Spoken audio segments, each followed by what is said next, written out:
போய் எடுத்துக்கோ. முடியாது, நீ தான் சும்மா வீட்டில் இருக்கிய. யார் சும்மா இருக்க? நீ பார்த்தியா?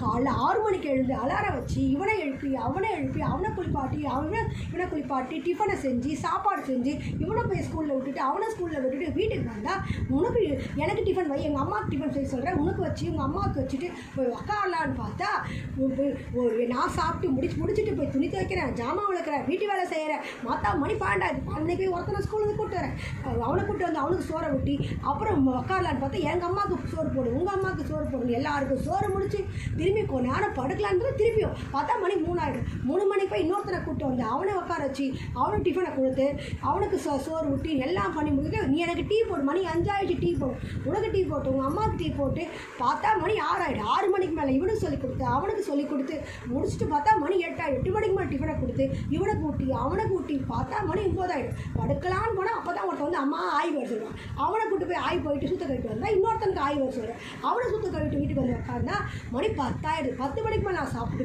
படுக்கலாம் பார்த்தா மணி 11 மணி. இப்படி ஒவ்வொரு நாள் நான் வேலை செஞ்சுருக்கேன். என்னையா நீ வந்து வேலை செய்ய சும்மா இருக்கேன்னு சாரிம்மா, நானே வீட்டில் போய் தண்ணி குடிச்சிக்கிறேன்.